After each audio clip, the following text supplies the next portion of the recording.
So I'll start with this. A couple of years ago, an event planner called me because I was going to do a speaking event. And she called and she said, I'm really struggling with how to write about you on the little flyer. And I thought, well, what's the struggle? And she said, well, I saw you speak, and I'm going to call you a researcher, I think, but I'm afraid if I call you a researcher, no one will come because they'll think you're boring and irrelevant. And I was like, okay. And she said, but the thing I liked about your talk is, you're a storyteller, so I think what I'll do is just call you a storyteller. And of course, the academic, insecure part of me was like, you're going to call me a what? And she said, I'm going to call you a storyteller. And I was like, oh, why not Magic Pixie? I was like, let me think about this for a second. And so I tried to call deep on my courage, and I thought, I am a storyteller. I'm a qualitative researcher. I collect stories. That's what I do. And maybe stories are just data with a soul, and maybe I'm just a storyteller. So I said, you know what? Why don't you just say I'm a researcher storyteller? And she went, there's no such thing. So I'm a researcher storyteller. And I'm going to talk to you today. We're talking about expanding perception. And so I want to talk to you and tell some stories about a piece of my research that fundamentally expanded my perception and really actually changed the way that I live and love and work and parent. And this is where my story starts. When I was a young researcher, doctoral student, my first year I had a research professor who said to us, here's the thing, if you cannot measure it, it does not exist. And I thought he was just sweet-talking me. I was like, really? And he's like, absolutely. So you have to understand that I have a bachelor's in social work, a master's in social work, and I was getting my PhD in social work. So my entire academic career was surrounded by people who kind of believed in the life's messy, love it, and I'm more the life's messy, clean it up, organize it, and put it into a bento box. And so to think that I had found my way, to found a career that takes me, really one of the big sayings in social work is lean into the discomfort of the work.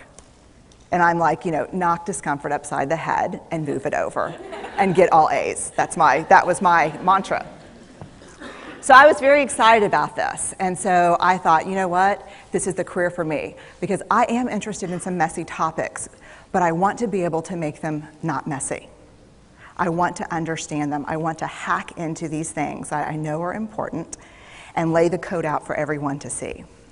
So where I started was with connection, because by the time you're a social worker for 10 years, what you realize is that connection is why we're here. It's what gives purpose and meaning to our lives. This is what it's all about. It doesn't matter whether you talk to people who work in social justice and mental health and abuse and neglect. What we know is that connection, the ability to feel connected, is neurobiologically, that's how we're wired, it's why we're here. So I thought, you know what, I'm going to start with connection. Well, you know that situation where you get an evaluation from your boss and she tells you 37 things that you do really awesome and one thing that you can't, an opportunity for growth. And all you can think about is that opportunity for growth, right? Well, apparently this is the way my work went as well, because when you ask people about love, they tell you about heartbreak. When you ask people about belonging, they'll tell you their most excruciating experiences of being excluded. And when you ask people about connection, the stories they told me were about disconnection. So very quickly, really about 6 weeks into this research, I ran into this unnamed thing that absolutely unraveled connection in a way that I didn't understand or had never seen. And so I pulled back out of the research and thought, I need to figure out what this is. And it turned out to be shame. And shame is really easily understood as the fear of disconnection. Is there something about me that if other people know it or see it, that I won't be worthy of connection? The things I can tell you about it, it's universal. We all have it. The only people who don't experience shame have no capacity for human empathy or connection. No one wants to talk about it, and the less you talk about it, the more you have it.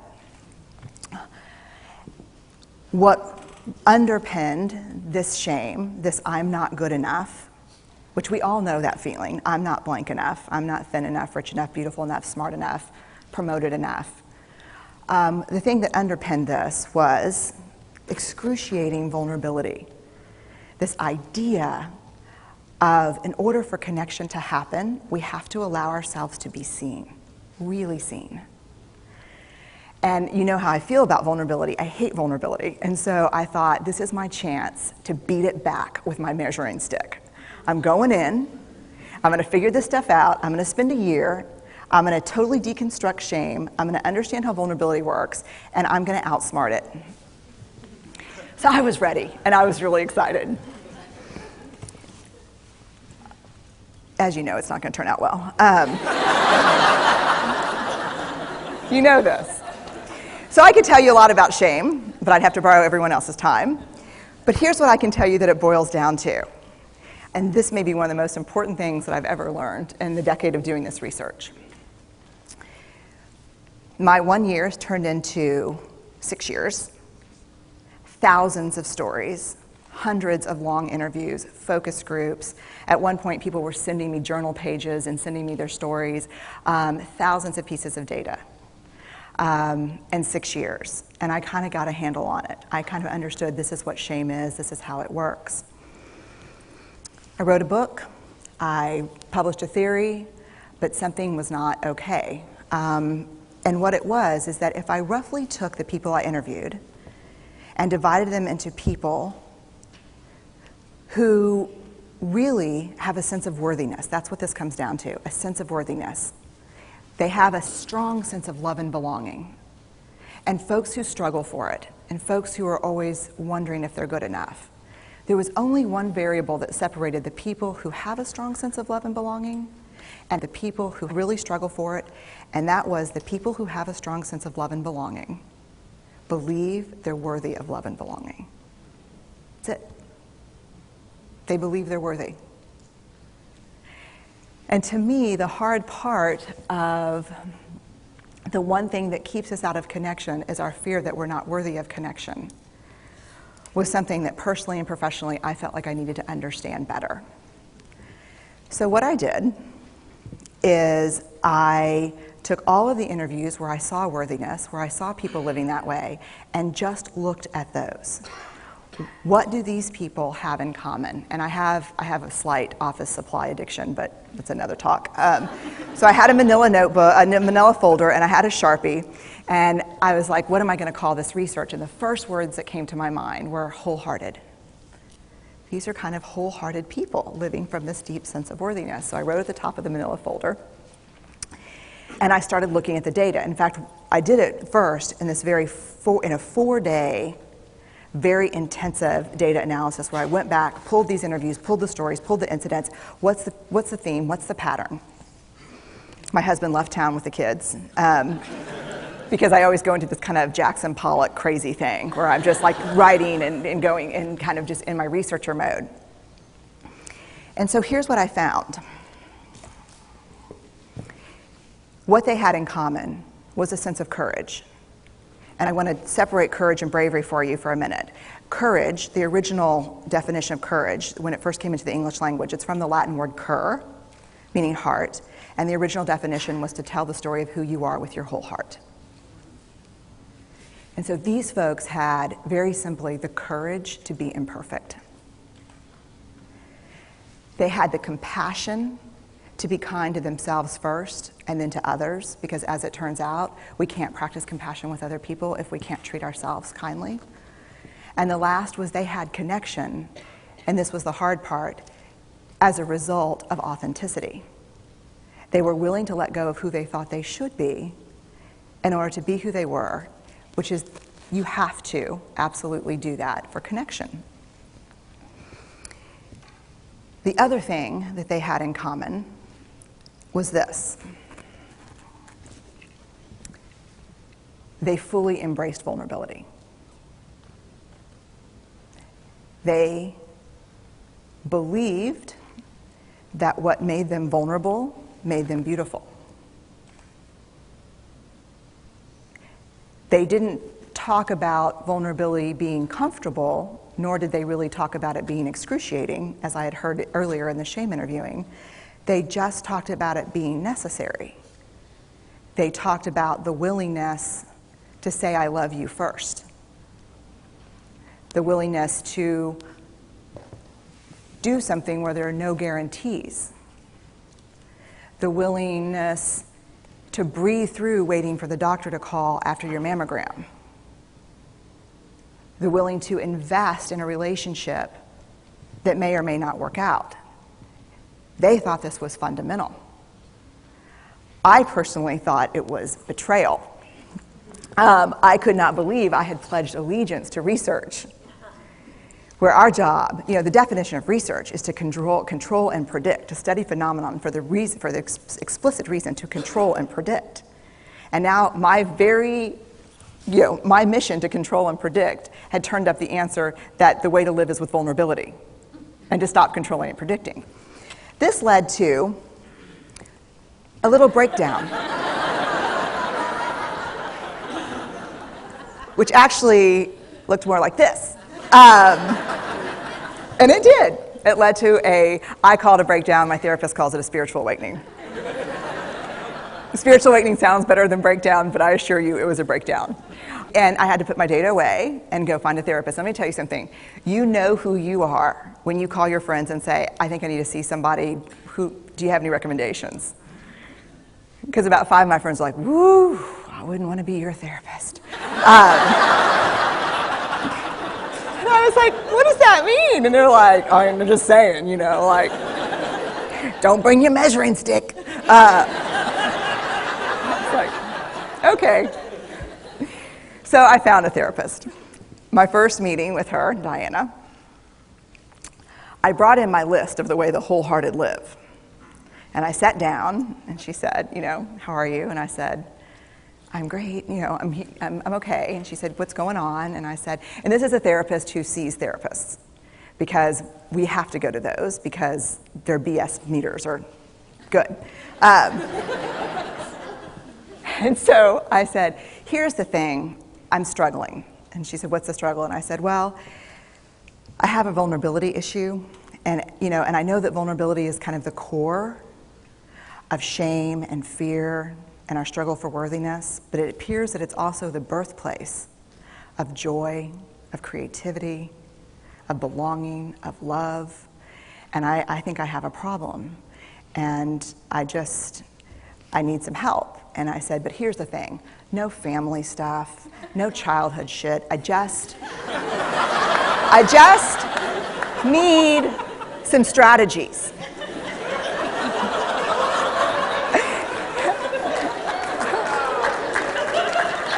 Thank you.